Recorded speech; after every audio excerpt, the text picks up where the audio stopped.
कृपया शांति बनाए रखें। Alright, the picture of Aishwarya Rai right there.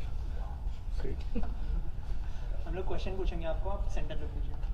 अच्छा ऐसे बात करना है? हाँ। अच्छा ठीक, सुशांत, सबसे पहले तो आपका बहुत बहुत स्वागत है। Thank you. सबसे पहले तो जानना चाहेंगे कि डिटेक्टिव ब्योमकेश बख्शी कौन है और क्या करता है। डिटेक्टिव ब्योमकेश बख्शी आज से बहुत साल पहले शरदिंदु बैनर्जी ने लिखी थी और ये बहुत ही इंडियन स्टाइलिश डिटेक्टिव है, जैसे हम लोग आजकल जानते हैं शर्लॉक होम्स के बारे में, और इतने सारे लोगों ने उसको प्ले किया है और हम लोग बहुत फैसिनेटेड हो जाते हैं उसको देखने के लिए।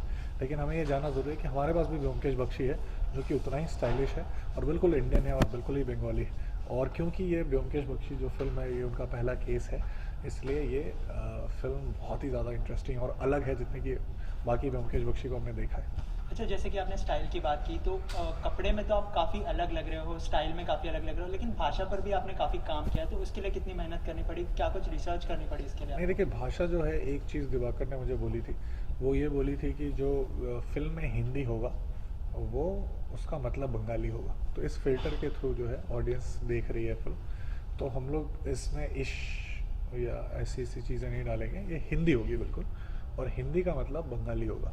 इसके अलावा जितना भी मैनरिज्म है और जितनी भी चीज़ें हैं वो बिल्कुल बंगाली हैं और बिल्कुल ही पीरियड करेक्ट है, 1940 की चीज़ें। Apart from that language is one thing जो कि बिल्कुल ही हिंदी। सुशांत, डिफिकल्ट था या चैलेंजिंग? दोनों ही था।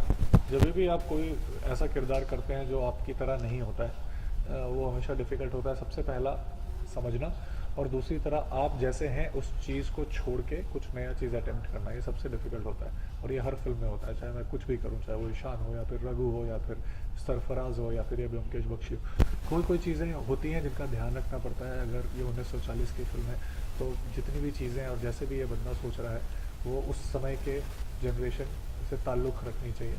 और अगर ये कलकत्ता है तो कलकत्ता के ग्रेजुएट जो 1940 में होते हैं उनकी तरह होना चाहिए। तो ये सारी चीज़ें हैं जिन पे बहुत ध्यान रखना पड़ता है।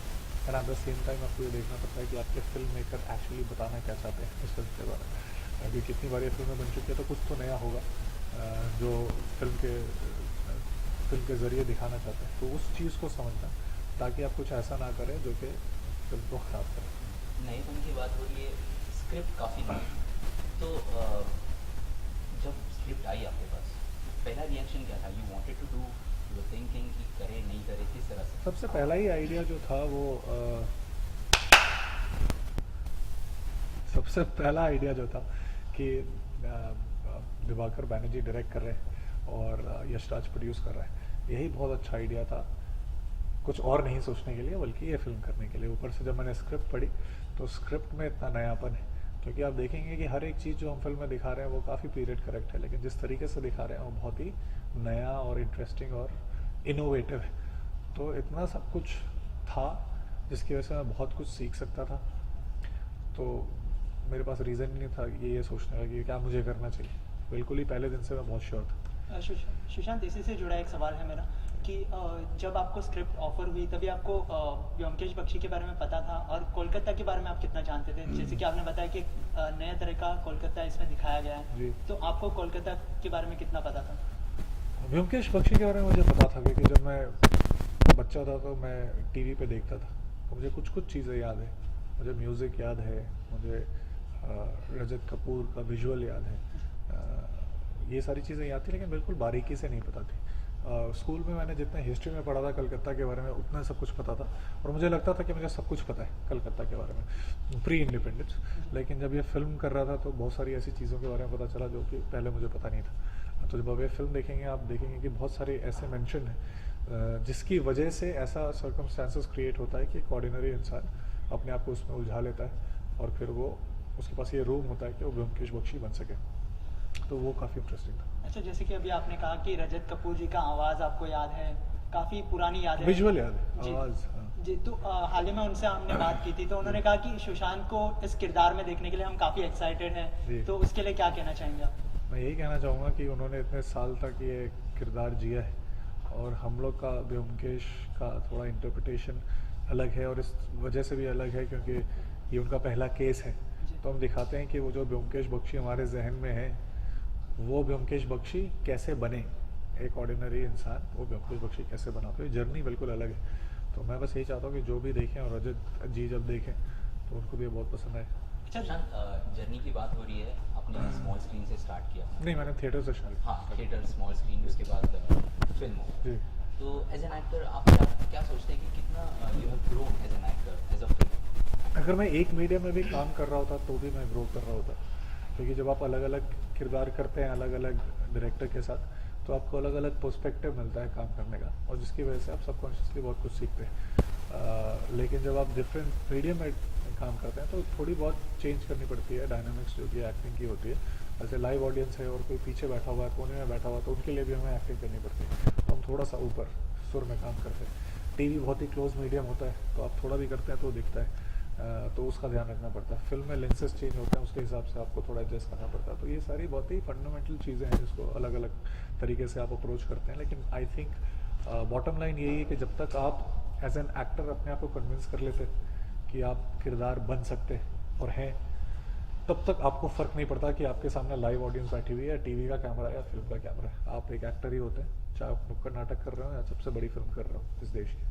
अच्छा, फिल्म के दौरान आपने इस किरदार को जो है जिया है, तो फिल्म करने से पहले और फिल्म करने के बाद क्या आपको अलग महसूस होता है इस as a actor? As an actor film के बारे में ये वही है, आप जब फिल्म की तैयारी कर रहे होते हो तो आपको लगता है अच्छा ये सारी चीज़ें हैं जो आप कर सकते हैं। लेकिन जनरली जब आप कर लेते हैं उस चीज़ को तो आपका नज़रिया बदल जाता है, क्योंकि आपने पहली बार ऐसा कुछ किया है। तो बहुत सी ऐसी चीज़ें हैं जो मैंने पहले सोची भी नहीं थी कि मैं कर पाऊँगा, लेकिन क्योंकि दिवाकर बैनर्जी बहुत एम्फोसाइज करते हैं नयापन के लिए, एक्सपेरिमेंटेशन के लिए, इसलिए आप कुछ ऐसा कर देते हैं जो कि आप कभी प्लान नहीं किया आपने, और फिर वो अपने आप में बहुत रिवॉर्डिंग होता है। तो ऑब्वियसली जो मैंने सोचा था और जो हुआ उसमें बहुत फ़र्क है। लेकिन एक चीज़ बरकरार है, शुरू में भी बहुत ही अच्छे से शिद्दत से काम करना था और ऑनेस्टली हमने काम भी किया है, तो वो चीज़ बिल्कुल कंसिस्टेंट है। अच्छा, दिवाकर जी की बात करें तो हमेशा से नया कॉन्सेप्ट लेके आए हैं वो सबके सामने, तो उनके साथ काम करने का एक्सपीरियंस कैसा था आपको? उनके साथ काम देखिए, वो बहुत ही एक्सपीरियंस्ड मजे हुए डायरेक्टर है, तो वो एक्टर को देखते हैं और फिर सोचते हैं कि किस तरीके से उसको वो बात बताई जाए जो फिल्म में है। तो उन्होंने मुझे शुरू से बिल्कुल गाइड नहीं किया कि यार तुम्हें ये करना है।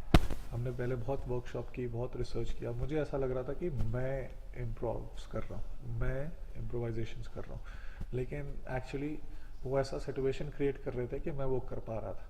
तो ये काफ़ी बहुत ही क्या कहते हैं मजे हुए डायरेक्टर की निशानी है, और यही करते करते मैंने बहुत कुछ नया कर लिया।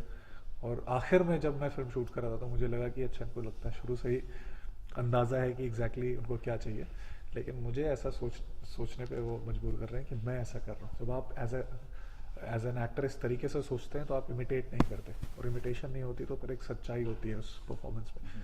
तो ये था।